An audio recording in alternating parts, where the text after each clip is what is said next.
Hey there, I'm Saransh from Explore the Earth, and in this video I'm going to tell you everything you need to know for that perfect trip to Auroville. The best stays, places to visit, bike rentals, best places to eat, the budget, and so much more. So buckle up for next 12 minutes of power-packed information. Auroville. Now I'm sure you already know that it is an experimental township within Indian borders. Auroville has about 5,000 residents from 60 different nationalities engaged in activities and projects related to art, culture, education, environment, and so much more. A lot of people cover Auroville and Pondicherry together. However, in this video, I'm only going to talk about Auroville. For a detailed guide on Pondicherry, you can have a look at our video. The link is in the description. Best time to visit Auroville. Auroville gets a little hot in the summers with temperature rising as high as 37 degrees Celsius. During monsoons, it sees a decent bit of rain too.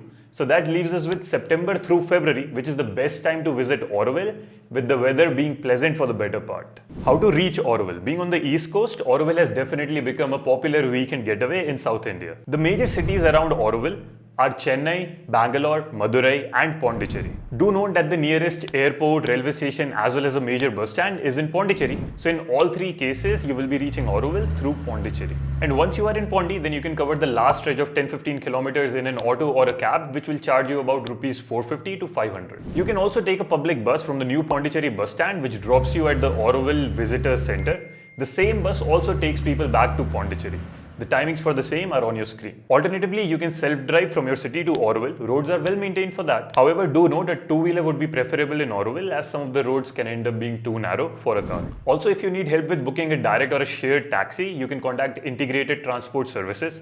It is a service offered by Auroville itself. However, do note that even if you are a group of 4 to 5 people, taking an overnight bus or a train would be better for your budget as compared to taking a taxi. When it comes to things to do or places to visit in Auroville, you really open yourself up to a whole new experience. Auroville is not a place where you visit 5 places over 2 days, complete a checklist and get done with it. You will truly be able to appreciate what it is and what it stands for by participating in various activities and spending time in its various centers and projects. And now I'm going to tell you about 15 places to visit or activities to do in Auroville. First one, and this is not a surprise at all, Matri Mandir. The golden spherical structure is at the core of Auroville, also referred to as the soul of Auroville. It is a place for individual silent concentration, and it is surrounded by 12 gardens that represent the 12 qualities necessary to cultivate one's material and spiritual well-being. In order to visit the Matri Mandir, you can either take a free pass from the visitors center and watch Matri Mandir from a vantage point, or you can make an advance online booking for the inner chamber, which is also free. You can use this site to make the booking. Do note that you can only make a booking between 7 AM and 12 PM on all days except Tuesdays. When you scan the QR code for the booking, you will get this screen and some basic instructions like you need to report before 8:30 AM, chamber is closed on Tuesdays and Sundays, amongst other instructions. And once you press next, the form is self-explanatory. Also, it is important that you make the booking 3 to 7 days in advance so you do not miss out. Link to the booking website is in description.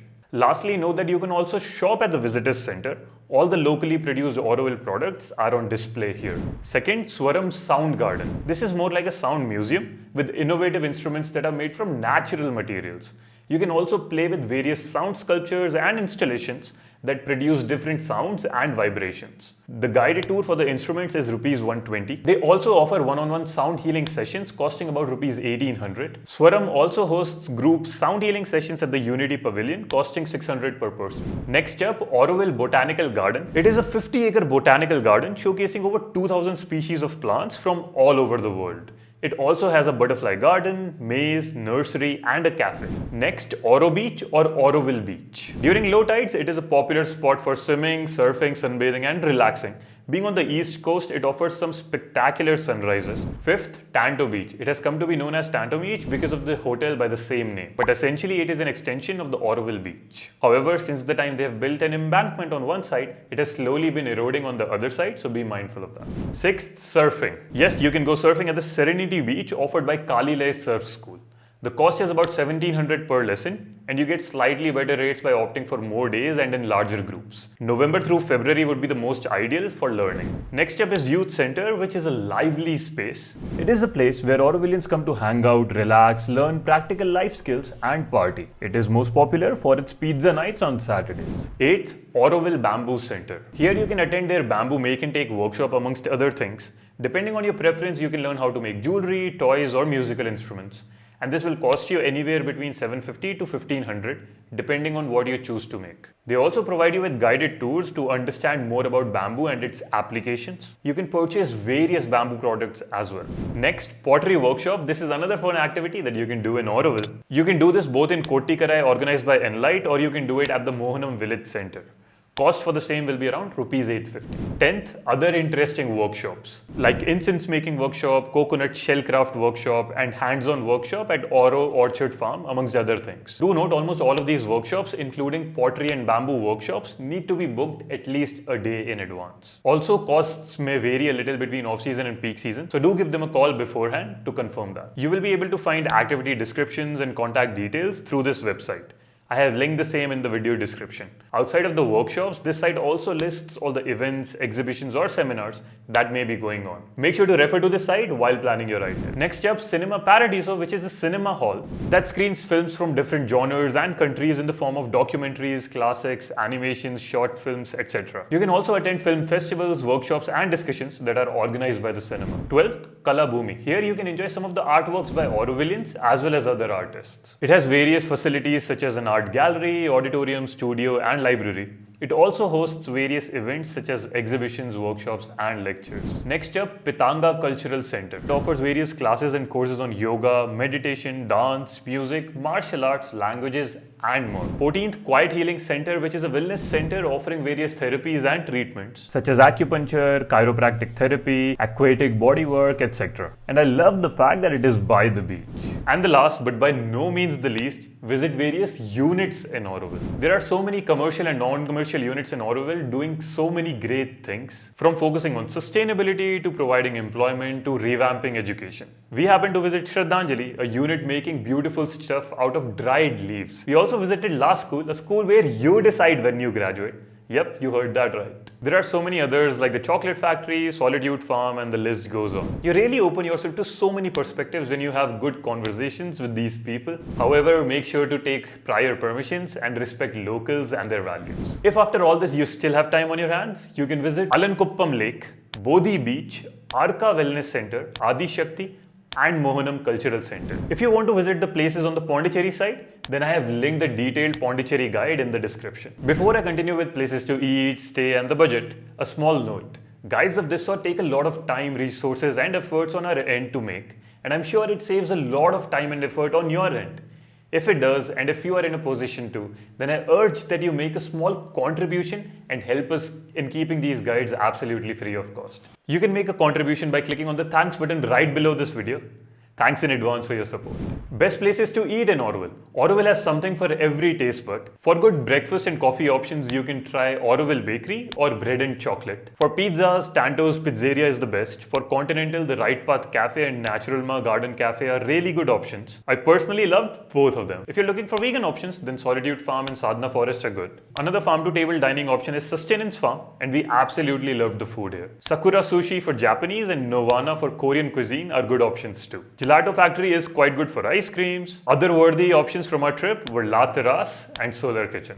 Best stays in Auroville. Depending on your budget and preference, Auroville has everything from a low-budget hostel to a high-end luxurious hotel to choose from. One important thing to note, however, is that unless you are staying in an Auroville registered property, you will have limited access to Auroville. So my recommendation will be that you book one of their guest houses or residential stays.